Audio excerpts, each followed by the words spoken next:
ವೇಳೆ ನಿಮ್ಮ ಕುಕಿಂಗ್ ಚಾನಲ್ಗೆ ತುಂಬಾ ಕಾಂಪಿಟೇಟರ್ ಇದ್ದಾರೆ ಅಂತ ಅನಿಸಿದ್ರೆ ಮತ್ತು ಅದನ್ನೆಲ್ಲ ದಾಟಿ ಹೇಗೆ ಮುಂದೆ ಹೋಗ್ಬೋದು ಅನ್ನೋದಕ್ಕೆ ಈ ವಿಡಿಯೋ ನಿಮಗೆ ತುಂಬಾನೇ ಹೆಲ್ಪ್ ಆಗುತ್ತೆ.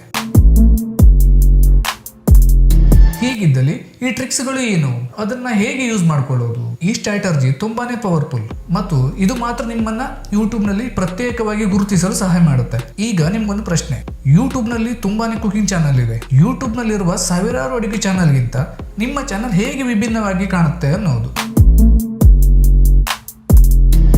ಓಕೆ, ಯೂಟ್ಯೂಬ್ ನಲ್ಲಿ ಎಲ್ಲ ಸಕ್ಸಸ್ಫುಲ್ ಕುಕಿಂಗ್ ಚಾನಲ್ಗಳು ಈ ಎರಡು ಸ್ಟ್ರಾಟಜಿನ ಹೇಳುತ್ತೆ. ಅಂದ್ರೆ ಎರಡು ಮಾರ್ಗಗಳಿವೆ ಅಂತ.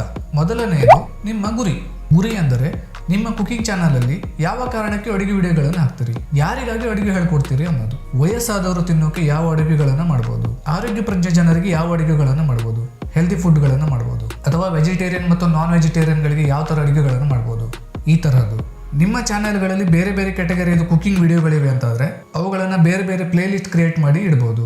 ಯಾವ ಯಾವ ಕ್ಯಾಟಗರಿಗಳಲ್ಲಿ ಅಡುಗೆ ಮಾಡಬಹುದು ಅಂತ ನಿಮ್ಗೆ ಐಡಿಯಾ ಬಂದಿರಬಹುದು. ಕುಕಿಂಗ್ ವಿಡಿಯೋಗಳನ್ನ ನಾರ್ಮಲ್ ಸ್ಟೈಲ್ ಅಲ್ಲಿ ಬಿಟ್ಟು ಬೇರೆ ಬೇರೆ ಕಾನ್ಸೆಪ್ಟ್ ಅಲ್ಲಿ ಮಾಡಬಹುದು. ನೀವು ಅದನ್ನ ಟ್ರೈ ಮಾಡ್ತೀರ ಅಂತಾದ್ರೆ ಕ್ರಿಯೇಟಿವ್ ಸ್ಟೈಲ್ ಅಲ್ಲಿ ಮಾಡಬಹುದು. ಆರ್ಟ್ ವಿತ್ ಕುಕಿಂಗ್, ಮಾಡಿದಂತ ಅಡುಗೆಯನ್ನ ಆರ್ಟ್ ಸ್ಟೈಲ್ ಅಲ್ಲಿ ಮಾಡೋದು ಹೇಗಂತ ವಿಡಿಯೋಗಳನ್ನ ಮಾಡಬಹುದು. ಅಪರೂಪದ ಅಡುಗೆಗಳನ್ನ ಮಾಡಬಹುದು. 90% ಯಾರಿಗೂ ಗೊತ್ತಿಲ್ಲದಂತ ಅಡುಗೆಗಳನ್ನ ಮಾಡಬಹುದು. ಹಳೆ ಕಾಲದಲ್ಲಿ ಯಾವ ರೀತಿ ಅಡುಗೆ ಮಾಡ್ತಿದ್ರು ಆ ರೀತಿಯಲ್ಲಿ ಮಾಡಬಹುದು. ವಿಲೇಜ್ ಕುಕಿಂಗ್ ಸ್ಟೈಲ್ ಅಲ್ಲಿ ಮಾಡಬಹುದು.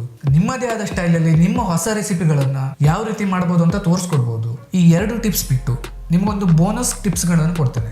ಈ ಬೋನಸ್ ಟಿಪ್ಸ್ ನಿಮ್ಮ ಕುಕಿಂಗ್ ವಿಡಿಯೋಗಳಿಗೆ ವೇಟೇಜ್ ಕೊಡೋದಂತ ಗ್ಯಾರಂಟಿ. ಅದು ಏನಂತ ಹೇಳ್ತೀನಿ, ಅದಕ್ಕೂ ಮೊದಲು ನೀವು ನಮ್ಮ ಚಾನಲ್ ಅನ್ನು ಸಬ್ಸ್ಕ್ರೈಬ್ ಮಾಡ್ಕೊಂಡಿಲ್ಲ ಅಂದ್ರೆ ಸಬ್ಸ್ಕ್ರೈಬ್ ಮಾಡ್ಕೊಳ್ಳಿ, ಒಂದು ಲೈಕ್ ಬಟನ್ ಒತ್ತಿ. ಸಾಮಾನ್ಯವಾಗಿ ಎಲ್ಲ ಹೊಸ ಕುಕಿಂಗ್ ಚಾನಲ್ಗಳು ಅಡುಗೆ ಮನೆಯಲ್ಲಷ್ಟೇ ಸೀಮಿತವಾಗಿದೆ. ಅದನ್ನು ಬಿಟ್ಟು ನೀವು ಹೊಸ ರೀತಿಯಲ್ಲಿ ಅಡುಗೆಯನ್ನ ಪ್ರದರ್ಶಿಸಬಹುದು. ಅಂದ್ರೆ ಕುಕಿಂಗ್ ವಿಡಿಯೋಗಳನ್ನ ಅಡುಗೆ ಮನೆಯಲ್ಲಿ ಬಿಟ್ಟು ಔಟ್ಡೋರ್ ಅಲ್ಲಿ ಮಾಡಬೇಕು, ಹೊರಗಡೆಯಲ್ಲಿ ಮಾಡಬೇಕು.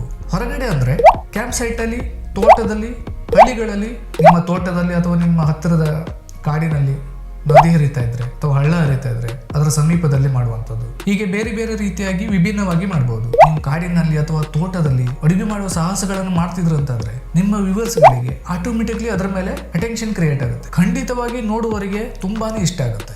ಈ ರೀತಿಯಾಗಿ ಮಾಡೋದ್ರಿಂದ ನಿಮ್ಮ ಕಂಟೆಂಟ್ಗಳು ಯುನಿಕ್ ಆಗಿರುತ್ತೆ. ಯೂಟ್ಯೂಬ್ ನಲ್ಲಿ ವಿಡಿಯೋಗಳನ್ನ ಅವರವ್ರದೇ ಸ್ಟೈಲ್ ಅಲ್ಲಿ ಮಾಡ್ತಾರೆ. ನೀವು ನಿಮ್ಮ ಚಾನೆಲ್ ಅಲ್ಲಿ ಯಾವ ರೀತಿ ಹೊಸದನ್ನು ಕೊಡಬಹುದು ಅಂತ ಯೋಚನೆ ಮಾಡಿ. ಖಂಡಿತವಾಗ್ಲೂ ಬೇಗ ಗ್ರೋ ಆಗ್ತೀರಾ. ನಮ್ಮ ಚಾನಲ್ ಇರುವ ಹೆಚ್ಚಿನ ವಿಡಿಯೋಗಳನ್ನು ನೋಡಿ ಹಾಗೆ ಸಬ್ಸ್ಕ್ರೈಬ್ ಮಾಡೋದನ್ನ ಮರಿಬೇಡಿ. Thank you.